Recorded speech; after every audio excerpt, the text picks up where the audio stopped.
And now it's time to take a look at progress in the Sanders County Sheriff's election. Ooh, local politics on local television? How risque. Well, we'll keep it fair. Hopefully. Let's just keep folks up to date on what the candidates are up to, in alphabetical order by first name. Billy Hill. Wait. I think it's actually William, so he'd be last alphabetically.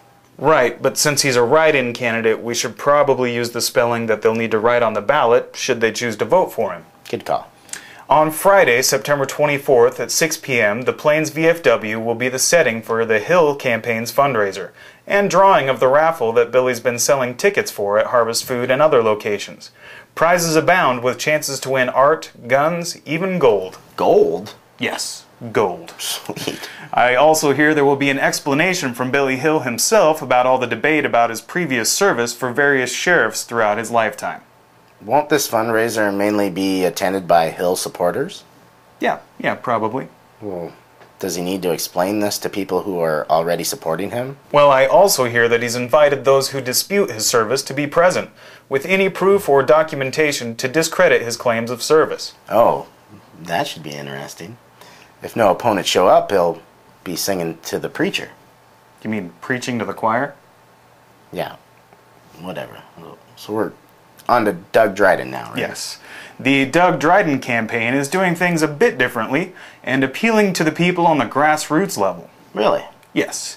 The Dryden campaign has been setting up weekly neighborhood meetings at various households in the county, addressing smaller crowds and visiting with the voters on their turf. Wow, that is a little different. More like a fireside chat than a soapbox. That it is. And we've been informed by Doug that if anyone would like to host one of these gatherings in their home, just give him a call to make arrangements and then invite all your friends.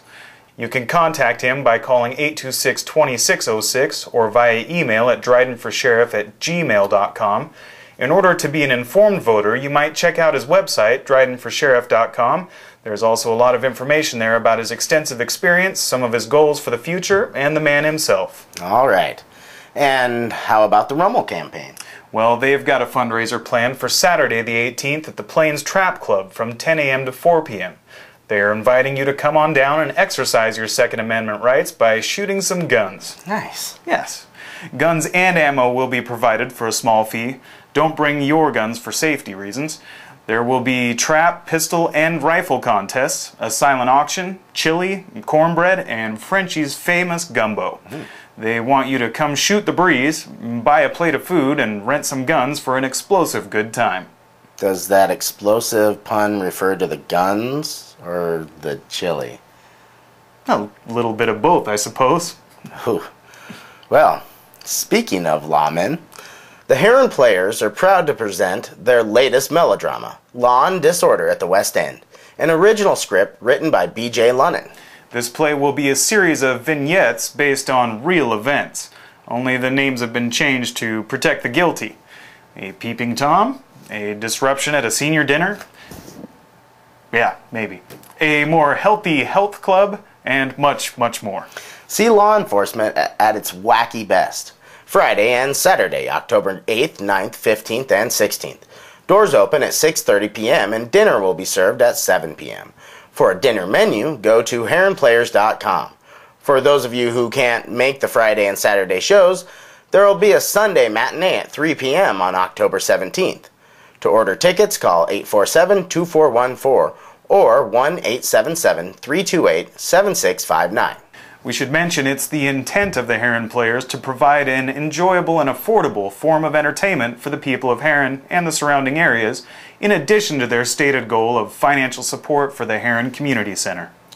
The Players have had a loyal following of fans who attend their plays year after year and consistently lend their support and encouragement. If you haven't seen one of their plays, you're missing out on an evening of entertainment like you've never seen before. That's the truth. And speaking of entertainment, the likes of which you've never seen before, cellist Tanya Tompkins and pianist Eric Simeon will give a special performance at the Plains United Methodist Church in Plains on Saturday, September 18th at 3 p.m. This special program includes Chopin's Sonata for cello and piano and the Bach Suite in G major for solo cello. This world-class duo is playing September 17th as part of the University of Montana's Guest Artist Series in Missoula, and has fit in a concert in Plains just for a special friend, Gene Morrison. The price of admission will help defray expenses for the Sanders County Arts Council, who is sponsoring the affair. And in order for this unsurpassed world-class event to occur, please call 544-6654 or 826-3600 to reserve tickets as soon as possible. And moving on to a meeting that you won't have to make reservations for, because it's open to the public.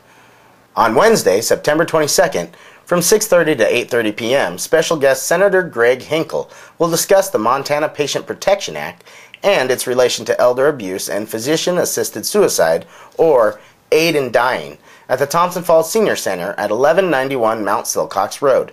The meeting is sponsored by the Thompson Falls chapter of the John Birch Society. Well, Hinkle explains that the Montana Patient Protection Act, which prohibits physician homicide and physician-assisted suicide, or aid in dying, is in response to the Supreme Court decision Baxter versus the state of Montana. The act includes the reversal of the Baxter decision by the Montana court. Backers of the court decision defend that the Baxter decision didn't legalize assisted suicide in Montana, while opponents argue that it created a defense of consent. There are currently 2 states that allow physician-assisted suicide, Washington and Oregon. If you want more information about the meeting, contact Linda Parker at 827-4533. Now that should be an interesting meeting, to say the very least. Of course, we'll be there, cameras in hand. Like always. But for now, that about does it for your only local televised source for what is now a notorious noteworthy narrative on not necessarily new newsworthy news. The Broken News. Thanks for watching. And stay classy, Sanders County. And I'm going to throw my pen too.